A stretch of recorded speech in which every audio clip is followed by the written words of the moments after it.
Assalamualaikum warahmatullahi wabarakatuh. Alhamdulillahirabbil alamin. Nahmaduhu wa nasta'inuhu wa nastahdihi wa nastaghfiruh wa na'udzubillahi min syururi anfusina wa min sayyiati a'malina. May yahdihillahu fala mudhillalah wa may yudlilhu fala hadiyalah. Nashhadu an la ilaha illallah wa nashhadu anna Muhammadan abduhu wa rasuluh. Allahumma salli ala sayyidina Muhammad wa ala alihi wa sahbihi ajma'in. Alhamdulillah, bersyukur kepada Allah Subhanahu wa taala, bersama-sama lagi kita pada petang ni di dalam siri pembacaan kitab Riyadhus Salihin. InsyaAllah sebelum kita teruskan sesi kita ni, minta feedback kepada sesiapa yang ada di line pada masa ni untuk memaklumkan tentang mutu suara ataupun video, insyaAllah. Jadi insyaAllah hari ini kita akan bersama-sama dalam pembacaan hadis yang ketujuh, iaitu sesi kita yang ketiga pada kali ini. Kalau selepas ni mungkin dah banyak-banyak kita dah lupa kan sesi yang keberapa kan, tapi kali ni kita masih ingat lagi lah, insyaAllah sesi kita kali yang ketiga, hadis yang ketujuh daripada babnya bab al-ikhlas dan juga ihdarin niyah, iaitu bab perlunya kita ni ikhlas dan juga perlunya adanya niat dalam perbuatan kita, insyaAllah. Hadis ini diriwayatkan hari ini diriwayatkan oleh Abu Hurairah Abdurrahman ibni Sakhrin radhiyallahu anhu. Jadi hadis ini adalah merupakan riwayat Abu Hurairah. Jadi Abu Hurairah ni adalah salah seorang daripada sahabat yang mana sangat terkenal lah dalam meriwayatkan hadis kerana dia antara orang yang terbanyak meriwayatkan hadis. Jadi Abu Hurairah ni adalah berasal daripada Yaman, dan dia telah Islam pada awal lagi, tetapi telah datang ke Madinah semasa Nabi SAW di peperangan Khaybar. Ada riwayat mengatakan sebelum sedikit, ada mengatakan semasa dan sebagainya, tapi tak apa, insyaAllah, iaitu pada masa tersebut. Dan kemudian nama asalnya ialah bukan Abdul Rahman, tapi namanya lain, tetapi diberikan nama oleh Nabi SAW. Nama jadi ditukarkan kepada Nabi nama Abdul Rahman. Jadi Nabi begitulah ya, biasanya kalau nama seseorang sahabat tu yang kurang baik, maka Nabi akan tukarkan namanya kepada nama yang lebih baik, yang terbaik. Jadi Abdul Rahman nama ditukarkan, tapi gelaran dia ialah Abu Hurairah, sebagaimana yang kita tengok di sini. Abu Hurairah, maksud Hurairah ni adalah maknanya ialah kucing kucing kecil. Jadi kerana apa? Kerana banyak riwayat mengatakan, yang pertamanya dia katakan bahawa dia suka meletakkan kucing, bawa kucing bila dia datang berjumpa dengan Nabi. Jadi ada dalam lengan baju ni dia letakkan anak kucing dia dalam lengan baju. Jadi orang Arab ni lengan baju dia agak besar sikit kan, jadi dia letakkan anak kucing dalam ni. Jadi Nabi SAW tanya apa benda tu kan, dalam gerak tu kan. Jadi dia kata ni, oh ni anak kucing aku, dia kata. Ada yang mengatakan bahawa dia ada kucing di rumah dia dan suka kepada kucing, tapi semuanya berkaitan dengan kucing lah, maka diberikan nama dia, digelarkan Abu Hurairah. Kemudian nama dia, bin dia, ayah dia adalah Sakhar. Sakhar ni ialah sebenarnya banyak riwayat tentang nama ayah dia ni. Ada lebih daripada 30 riwayat yang diceritakan oleh ahli ulama-ulama hadis, ulama-ulama sejarah Islam, nama ayah dia tu. Jadi tu kita katalah bahawa itulah salah satu daripada nama dia lah Sakhar. Jadi radhiyallahu anhu, dan dia ni adalah seorang yang sangat mengingati hadis. Jadi asalnya dia ni kurang ingat hadis ni. Jadi dia pergi kepada Nabi SAW, dan kemudian Nabi minta kepada dia supaya bukakan kain ridak dia ni, kain yang diletak atas bahu dia ni. Kemudian Nabi SAW doakan, dan kemudian dia letakkan pada dadanya kain tu. Dan selepas daripada tu, semua benda yang dia dengar daripada Nabi dia ingat. Sebab itulah juga maknanya, oleh kerana dia dan satu yang keduanya, dia ni sentiasa berada bersama dengan Nabi SAW di Masjid An-Nabawi. Maknanya orang lain, sahabat-sahabat lain setengah tu pergi bekerja, pergi berniaga dan sebagainya, tetapi dia ni menjadi ketua orang-orang yang berada di Masjid Nabi tu. Ahli Sufah dia panggil, ahli Sufah, iaitu orang sentiasa berada di Masjid Nabi, dan mereka ni selalu mendengar ucapan Nabi, mendengar ajaran Nabi, mendengar kuliah Nabi, kita kata kan, kalau zaman hari ni lah kuliah kan, dan ataupun ke mana-mana Nabi pergi berjihad, keluar untuk berdakwah dan sebagainya, mereka akan ikut Nabi SAW. Jadi oleh kerana itulah mereka banyak meriwayatkan hadis. Jadi Abu Hurairah ni dia banyak meriwayatkan hadis, dan lebih daripada 80 sahabat dikatakan telah meriwayatkan hadis daripada beliau sendiri. Sahabat meriwayatkan hadis daripada beliau. Itu yang hebat sikit kan. Kata beliau dalam hadis ni, qala Rasulullah sallallahu alaihi wasallam, Nabi SAW bersabda, innallaha la yanzuru ila ajsamikum. Allah Subhanahu wa taala tidak melihat kepada ajsam. Ajsam ni maknanya body lah, kita katakan.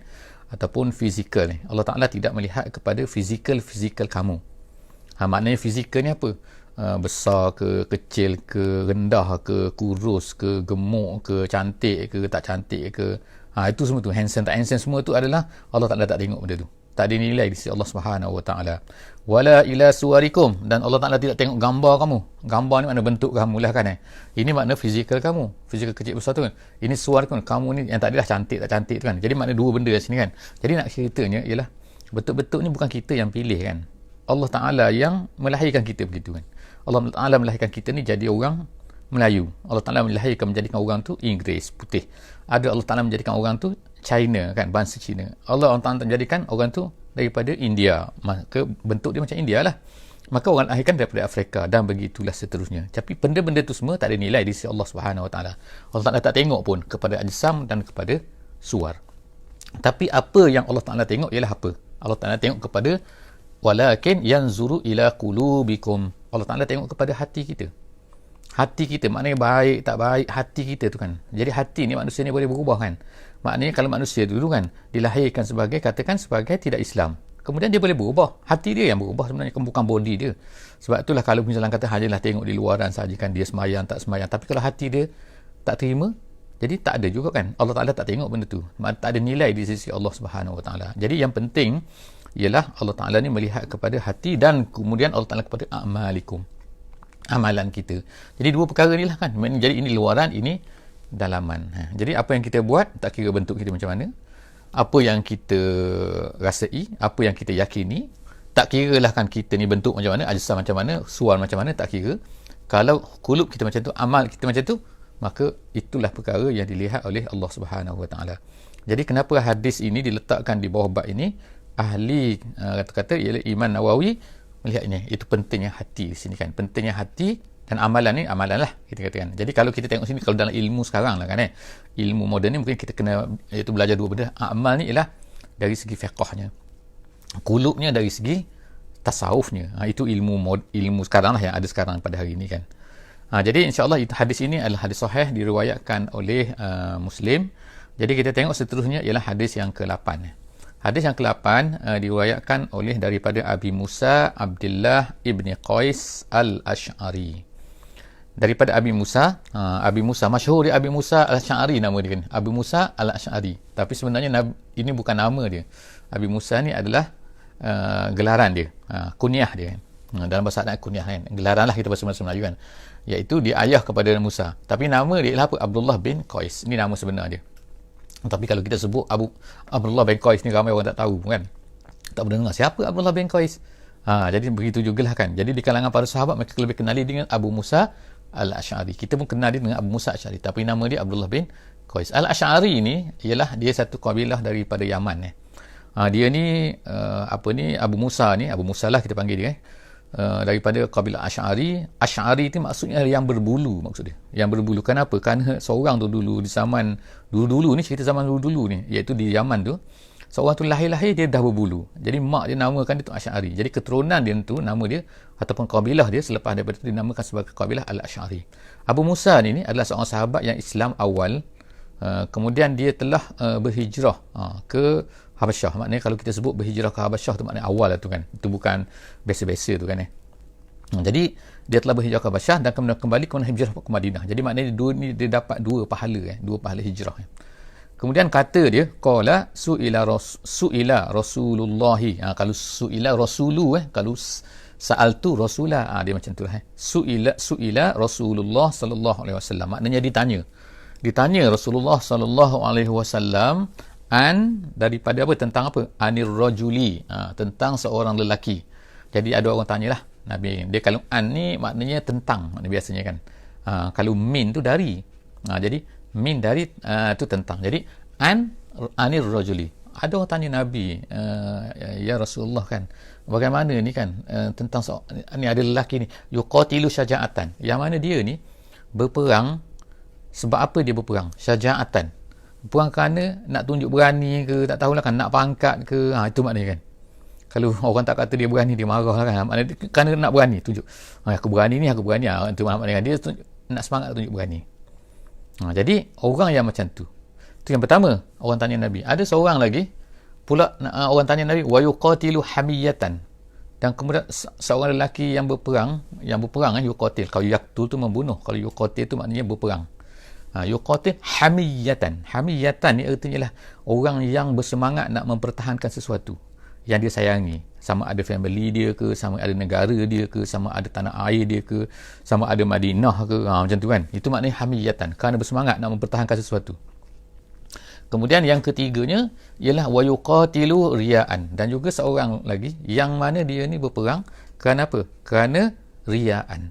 Riya'an maknanya kerana riya', nak tunjuk-tunjuk ke orang kan, nak tunjuk. Kalau orang tak tahu dia ni berperang, marah dia kan. Mana nak riya' ni? Nak tahu, nak daripada ra'a, riya' ni daripada ra'a ni makna melihat. Dari riya'an, seorang yang nak memperlihatkan. Dia ada lagi satu sum'ah. Sum'ah ni ialah nak memperdengarkan. Maknanya kalau orang tak tak tahu, dia akan cerita dalam Facebook, dalam apa kan. Kalau riak kan siap tunjuk gambar lah, kalau dalam Facebook sekarang kan, dalam media sosial, dalam TikTok, dalam IG, dalam apa kan. Jadi dia pun jadi dia nak tunjuk. Jadi ada 3 jenis manusia lah sini. Orang tanya Nabi kan, bagaimana ya Rasulullah, seorang yang berperang kerana nak syaja'ah, nak tunjuk dia ni berani. Yang kedua, nak tunjuk dia kerana dia semangat nak mempertahankan sesuatu yang disayangi. Dan yang ketiganya, kerana nak tunjuk pada orang. Ayyuzalika. Jadi sahabat ni bertanya, ayyuzalika fi sabilillah, manakah di antara ketiga-tiga tu yang fi sabilillah, yang dikatakan dalam Quran sebutkan waqatilu fi sabilillah, waqatilu fi sabilillah, hendaklah kamu semua kan qatil kan, berperanglah kamu di jalan Allah, di jalan Allah, di jalan Allah. Bagaimana? Yang mana satu tu daripada 3 tu? Faqala Rasulullah sallallahu alaihi wasallam, lalu Nabi SAW bersabda, Nabi kata kat sini, apa Nabi kata? Man qatala, sesiapa yang berperang, litakuna kalimatullahi iyal ulia, siapa yang berperangnya itu adalah kerana semata-mata untuk menjadikan kalimah Allah itu yang tertinggi. Al-ulia ni makna tertinggi maknanya. Dia kalau kata Ali itu tinggi, kalau a'la tu kalau muannas muzakkar dalam bahasa Arabnya kan. Jadi kalau ulia ni lah yang tertinggi, yang tertinggi. Jadi dia nak supaya jadi kalimah Allah tu tertinggi. Dia tak nak kalau kalimah Allah tu direndahkan ke, walaupun tinggi tak cukup, dia nak lebih tinggi, yang paling tinggi. Tak ada benda lain yang lebih tinggi. Itu maksud dia kan. Jadi orang yang berperang, orang yang berusaha, orang yang buat sesuatu benda tu kan, nak tujuan dia apa? Supaya kalimah Allah ni tertinggi di atas muka bumi ini. Di mana-mana lah. Kan di negara Arab ke, di negara India ke, di negara Afrika ke, di negara Asia ke, negara Amerika ke, dia nak, tak ada, yang Allah yang tertinggi. Sekarang ni kita tengok tak berlaku lah benda tu kan. Jadi maknanya sebab itulah kita katakan bahawa sebenarnya memerlukan kepada orang-orang yang beriman ni untuk melaksanakan benda ni, untuk buat benda ni, iaitu qatala ni. Tapi maksud qatala, ingat janganlah bukan maknanya berperang guna senjata, tak mestinya. Dia boleh jadi semua macam-macam benda kan, iaitu yang berusaha. Berusaha bersungguh-sungguh dengan apa cara yang ada pada diri dia, yang Allah Ta'ala beri pada dia. Allah Ta'ala beri apa pada dia? Pandai bercakap, dia gunakan bercakap. Pandai menulis. Ada handphone, guna handphone kan. Boleh masuk ke dalam kita kata dalam media sosial, masukkan media sosial. Apa-apa saja yang dia mampu, yang dia buat, dia kena buat. Jadi orang yang buat macam tu dan berusaha macam tu dengan tujuan dia ialah untuk ni, iaitu litakuna kalimatullahi al-ulia, maka fahuwa fi sabilillah, kata Nabi sallallahu alaihi wasallam. Itulah yang fi sabilillah, yang lain semua tak lah. Maknanya automatically lah kan Nabi sallallahu alaihi wasallam menafikan selain daripada yang ini kan. Jadi hadis ini muttafaqun alaihi, hadis ini sepakat di antara Bukhari dan juga Muslim. Jadi alhamdulillah, kita masuk sekarang hadis yang ke-6, yang ke-9, yang ke-9. Jadi insya-Allah dalam hadis ni diriwayatkan pula oleh Abi Bakrah, Nufai ibn al-Haris as-Saqafi. Hadis diriwayatkan oleh Abi Bakrah. Gelaran, tengok setiap nama orang Arab ni memang ada gelaran kunyah dia, iaitu Abi Bakrah, ayah kepada Bakrah. Nama dia ialah Nufai bin al-Haris. Kemudian dia punya ni as-Saqafi. Kemungkinanlah nama sahabat ni jarang sikit kita dengar kan. Jarang-jarang sikit. Tapi tak apalah, insya-Allah. Kemudian kita tengok sini bahawa dia ni daripada Saqafi. Saqafi ni, bila sebut Saqafi ni sebenarnya ialah dia tu berasal daripada Taif. Berasal daripada Taif dan daripada Bani Saqif. Bani Saqif ni ialah bani terbesar lah di Taif tu. Kalau orang Quraisy, dia adalah bangsa yang kabilah yang terbesar lah di Mekah tu. Jadi di Taif ni bandar kedua. Kalau di tanah Arab tu, bandar pertama ialah bandar Mekah pada masa tu. Bandar yang kedua adalah bandar Taif. Jadi bandar Taif tu Nabi SAW telah Islamkan selepas daripada pembukaan kota Mekah. Jadi As-Saqafi ni, As-Saqafi dia minta maaf, Abu Bakar Nufai ni kan, dia telah meriwayatkan satu hadis. Dia berkata macam ni. Hadis dia kata annan nabiyya sallallahu alaihi wasallam qala.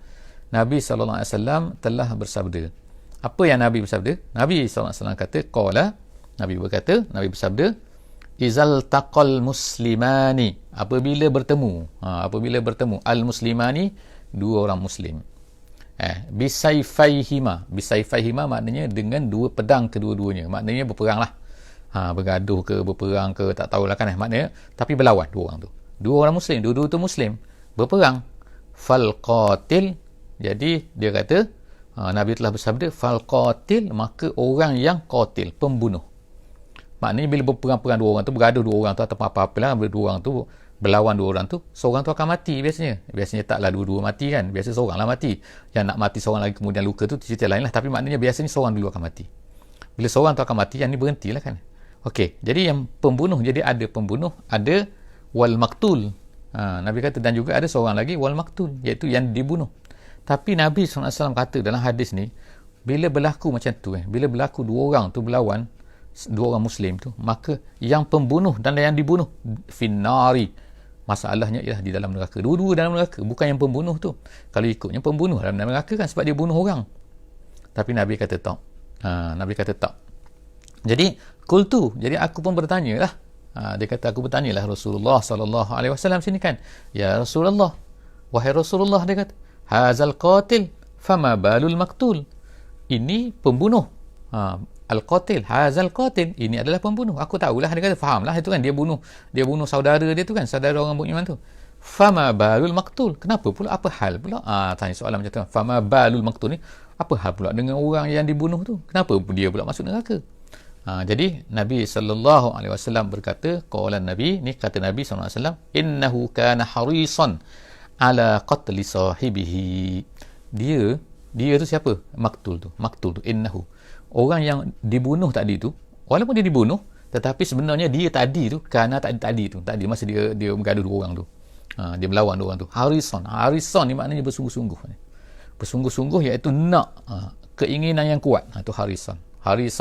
Kalau setengah-setengah sebut tu, ulama sebut tu harisan ala waqtihi, iaitu seorang yang sangat-sangat particular tentang waktu dia. Tak boleh kurang, tak boleh waktu dia ni tak sayang sangat pada waktu dia, sehingga dia gunakan habis-habisan waktu dia. Itu harisan ala waqtihi. Jadi harisan, Nabi SAW kata, lelaki itu yang dibunuh tu, dia sangat-sangat ingin, harisan ala qatli sahibihi, untuk membunuh kawan dia tu. Jadi maknanya, sebab itulah dia masuk neraka, itulah sebab dia masuk neraka. Jadi apa? Keinginan. Jadi sebab tu hadis ini Imam Nawawi letakkan di bawah bab al-ikhlas dan juga ihdarin niat, iaitu niat itu. Di mana kata niat tu? Niat tu, sebab itulah ulama-ulama kata, kita ni keinginan ni ada banyak jenis. Ada keinginan terlintas saja, ada keinginan dah rasa memang betul-betul dah nak buat ni. Ada keinginan dah memang pergi dah nak buat, tak buat lagi. Ada keinginan tu dah start buat benda tu, itu nama dia yang terakhir tu ialah niyah. Ulama kata an-niyah, dia ada tengah-tengah tu ada hammu, ada al-azmu. Hammu, al-azmu, kemudian tu an-niyatu. An-niyatu tu makna dah start buat dah. Sebab tu kalau sembahyang dalam mazhab Syafi'i kita kan, kita mesti angkat takbir. Kalau tak angkat takbir lagi, tak Allahu Akbar, kita dah niat dah, tak boleh. On the way tu kan, daripada ambil wuduk nak pergi ke tempat sembahyang tu, nak pergi ketika sembahyang tu, kita dah berniat, tak boleh. Dia berniat mestilah semasa angkat takbir. Itu kata mazhab Syafi'i kan. Jadi makna sini kenapa? Kerana bila kita dah angkat takbir, kita dah start masuk kepada sembahyang. Bila start masuk kepada sembahyang, sebab itulah kita kata, kita ni barulah dia kata boleh niat. Kau tahu orang tak panggil niat. Jadi niat ni dah, jadi lelaki ni dah memang berperang dah. Jadi dalam periwayat hadis ni, dia ingat sangat hadis ni, iaitu Abi Bakrah ni diriwayatkan dalam peperangan Jamal. Peperangan Jamal ni ialah peperangan yang berlaku di antara dua sahabat kan, dua sahabat besar kan, iaitu Aisyah dengan Sayyidina Ali radhiyallahu anhum ajma'in dah. Ramai sahabat yang mati pada masa itu dalam peperangan tersebut. Ada sebelahnya menyebelahi Aisyah, ada sebelahnya menyebelahi Sayyidina Ali radhiyallahu anhu. Jadi kita tak boleh katalah mana betul mana tak betul kan, siapa-siapa ni, ini bukan kerja kita kan. Kita tak perlu fikir kan. Tetapi dia nak ceritanya Abu Bakrah ni bila berlaku dia hadir dalam peperangan tu, peperangan Jamal tu, tapi dia tak terlibat. Dia tak nak, dia takut masuk dalam peperangan tu. Sebab apa? Dia ingat kepada hadis ni. Masya-Allah kan. Itu adalah sahabat Abu Bakrah. Jadi seterusnya hadis yang ke-10 kan. Hadis yang ke-10, insya-Allah kita masuk hadis yang ke-10 hari ni kan. Sebab hadis-hadis selepas ni agak panjang sikit. Jadi kita nak cuba susun dengan tu sikit. Tak apa, kita tengok sekadar yang kita mampu dalam setengah jam. Kita tak lebih daripada setengah jam insya-Allah ataupun lebih 1 minit insya-Allah. Minta maaf lah kalau terlebih sikit. Hari ini kita baca hadis yang ke-10 daripada Abu Hurairah. Sekali lagi daripada Abu Hurairah, dia kata qala Rasulullah sallallahu alaihi wasallam, dia kata sabda Nabi sallallahu alaihi wasallam tentang solatul rajuli fi jama'atin tazidu ala solatihi fi suqihi wa baitihi bid'an wa 20 darajah. Sembahyang seorang lelaki secara jemaah akan, dia kata, lebih baik, tazid tambah maknanya ala solatihi fi suqihi, lebih baik ataupun bertambah gandaan dia daripada sembahyang dia di pasarnya. Pasarnya maknanya ialah tempat dia itulah kan tempat bekerja maknanya. Kalau sekarang ni kedai dia lah kan, kedai bisnes dia dan sebagainya kan. Wa baitihi ataupun di rumah dia. Bid'an beberapa 20. Jadi darajah. Maknanya dia tak sebut sini berapa. Dalam setengah hadis yang lain disebut 27. Maknanya 20 dan 7. Ada 27 lah. Ada yang setengah hadis lain dia kata 20 dan 5. Maknanya tambahan tu 5. Bid'an ni beberapa 20. Kalau ikut sini kan. Beberapa 20. Dia tak sebut berapa darajah secara tingkatan. Maknanya lebih baik maknanya. Kemudian wazalika, dia kata kenapa begitu. Jadi dia pun explain lepas daripada tu, anna ahadahum iza tawadda'a, seorang tu maknanya dia berwuduk daripada rumah maknanya kan. Sekarang ni kalau pandemik kan kita suruh wuduk di rumah, memang cantik lah sembahyang wuduk di rumah ni sebenarnya. Sebab apa? Dapat pahala kan, bukannya pergi ke masjid kemudian baru. Tapi kalau kita batal tengah-tengah jalan tu cerita lain kan, kita dah berusaha. Tapi ni langsung tak ambil wuduk di rumah, pergi ambil wuduk di masjid, nak jimat air, tak tahulah kan, wallahu a'lam bissawab kan. Tapi maknanya dia wuduk, itu dah kurang dah pahala sikit situ kan. Jadi seorang lelaki tu Nabi kata ialah dia ni berwuduk di masjid, dia berwuduk di rumah dia, fa ahsanal wudu'a, lalu dia pun elokkan wuduknya. Elokkan wuduknya, Nabi ulama kata ialah dia buat semua benda yang sunat-sunat. Maknanya kalau 3 dia kena buat 3, dia gosokkan dan sebagainya lah cara wuduk yang betul dengan adab-adabnya, dengan sunat-sunatnya. Summa atal masjidah, kemudian dia datang ke masjid. La yuridu illa solah, dia tak nak lain, bukan kerana nak pergi jumpa kawan, bukan kerana nak pergi minum, ambil air free ke di masjid ke dan sebagainya, bukan. Tadi kebetulan tengok orang sembahyang, dia pun sembahyang. Tak, ni memang pergi tu daripada rumah, nak pergi kerana nak pergi sembahyang. Itu la yuridu illa solah, la yanhazuhu illa solah kan. Maknanya tidak ada yang menolak dia tu kan untuk pergi tu melainkan sembahyang. Nabi ulang lagi tu, nampak? Nabi ulang lagi tu. Kemudian la yakhtu khutwatan. Dia ada 2 bacaan sini, boleh baca khutwatan ataupun khotwatan, bagi atas ataupun bagi depan ni. Tak apa sini. Jadi Nabi SAW kata dia tidak melangkah satu langkah illa rufi'a lahu biha darajah, melainkan Allah Subhanahu Wa Taala akan angkatkan bagi dia 1 darjat. Maknanya dia akan naik 1 darjat, satu tingkatan. Satu langkah. Kalau kita naik kereta, insya-Allah akan dapat minyak kereta pun kan, tekan minyak kereta pun semua tu insya-Allah akan dapat pahala kan. Jangan kata nak pergi jalan kaki juga kan, 1 kilometer nak pergi jalan kaki kan. Lepas tu penat dan lepas tu sampai-sampai orang dah sembahyang habis kan. Tu jangan macam tu lah pula kan. Sebab nak melangkah ni kan. Ni Nabi SAW cerita dulu, kalau naik kuda lah. Jadi la yakhtu khutwatan illa rufi'a lahu biha darajah wa hutta anhu biha khati'ah. Kemudian Nabi SAW kata digugurkan daripadanya 1 kesalahan. Maknanya dosa dia jatuh. Dia ni naik bertambah kan. Kedudukan dia bertambah di sisi Allah Subhanahu Wa Taala. Hatta yadkhulal masjid. Kemudian dia pun masuk ke dalam masjid. Fa iza dakhalal masjid, bila dia masuk dalam masjid, kana fis solah ma kanatis solatu hiya allati tahbisu. Maka Nabi SAW kata dia akan sentiasa di dalam sembahyang. Gitu kan. Maknanya bila dia masuk dalam masjid je, maka dia adalah seolah-olahnya dapat pahala seperti dalam sembahyang. Ma kanatis solatu tahbisuhu. Selama mana sembahyang itu menghalangnya maksud apa? Maksudnya ialah dia tak keluarkan apa kerana tunggu sembahyang jemaah. Kadang-kadang dia datang orang tak sembahyang lagi kan. Tak tahulah 5 minit ke 10 minit, 3 minit, 1 minit, tak kira lah kan. Tapi dia tak keluar. Dia tunggu nak sembahyang jemaah tu, maka dia akan dapat pahala sembahyang. Jadi maknanya walaupun tak sembahyang lagi, dia duduk je situ kan. Jadi dia dapat pahala situ kan. Wal malaikatu, dan kemudian Nabi sebut lagi wal malaikatu yusalluna ala ahadikum, dan kemudian malaikat pula bersolawat ke atas dia tu. madama fi majlisihi allazi shalla fihi, selama mana dia berada di dalam majlis itu, di dalam tempat dia nak sembahyang tu. Tengok kan, masya-Allah kan, malaikat-malaikat akan berselawat. Masalah malaikat berselawat ni kan, berselawat kepada dia. Malaikat selawat ni makna istighfar lah maksud kan, istighfar kepada dia, ampunkanlah dia. Dia kalau selawat daripada malaikat lain, selawat daripada Allah lain, selawat daripada manusia tu lain. Jadi yaquluna, kan, apa malaikat kata? Malaikat kata, Allahumma rahamhu, ya Allah kasihanilah dia. Allahumma ighfir lahu, ya Allah ampunilah dia. Allahumma tub alaihi, ya Allah berilah tub alaihi, makna taubatlah kepadanya kan, keampunan kepadanya. Makna Allah Taala minta ighfir lahu, istighfar, kemudian tub, minta ampunlah untuk dia, ya Allah, malam yu'zi fihi, tapi syarat dia ialah selama mana dia tidak yu'zi ni menyakitkan lah. Jadi ulama kata menyakitkan orang lah kan, pergi sakit orang ni pula, pergi ni mengumpat, jumpa kawan dia kat dalam masjid tu, sementara tunggu sembahyang dia mengumpat dulu, tak boleh. Ataupun dia menyakitkan orang, elok-elok kan dia pergi menyakitkan, tak kira lah banyak-banyak bentuk kan. Kemudian tu malam yuhdis fihi, dan kemudian Nabi kata lagi, satu yang pertamanya selama mana dia tidak menyakitkan orang, yang kedua selama mana dia tidak yuhdis ni ada dua pendapat ulama. Yang pertamanya pendapat ialah pendapat mengatakan bahawa selama mana dia ni tidak berhadas, maknanya datang hadas lah kan. Maknanya kalau datang hadas, mana dia buang angin ke apa benda, jadi makna pahala stop situ, sampai kepada dia berhadas tu, sehingga dia ambil uduk semula lah, gitu kan. Tapi satu pendapat lagi mengatakan yuhdis ni dia bercakap perkara-perkara yang tak elok. Itu ada dua lah kan, yuhdis ni kan. Yuhdis ni maknanya bercakap ataupun dia ni berhadas. Jadi alhamdulillah hadis ni adalah muttafaqun alaih, sadaqah Rasulullah sallallahu alaihi wasallam. Hadis ni muttafaqun alaih wa hadza lafzu Muslim. Jadi dikata ini adalah lafaz yang diriwayatkan oleh Muslim. Wa qauluhu sallallahu alaihi wasallam. Kemudian dia Imam Nawawi sebutkan sikit kan apa makna yanhazuhu ni. Yanhazuhu maknanya ialah yukhrijuhu wa yunhiduhu. Gitu. Yukhrijuhu mengeluarkan dia. Maknanya dia pergi keluar daripada rumah tu kenapa?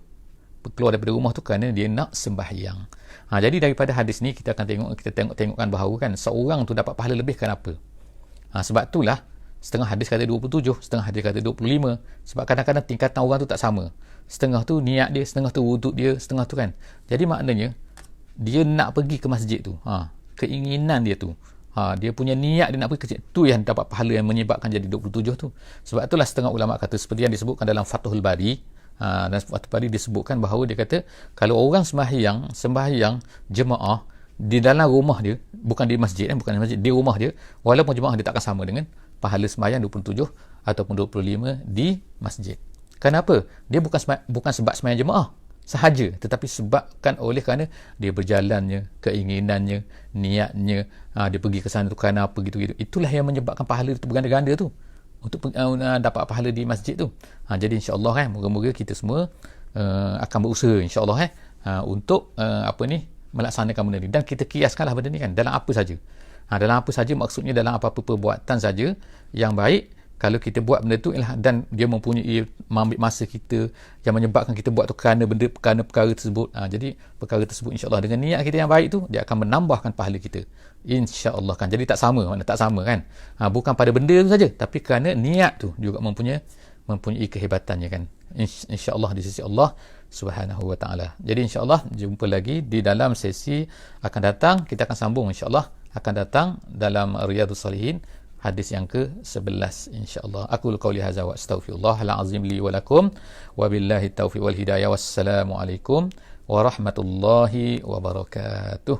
Bismillahirrahmanirrahim. Wal 'asri innal insana lafi khusr illa allazina amanu wa 'amilus solihat wa tawasaw bil haqq wa tawasaw bis sabr.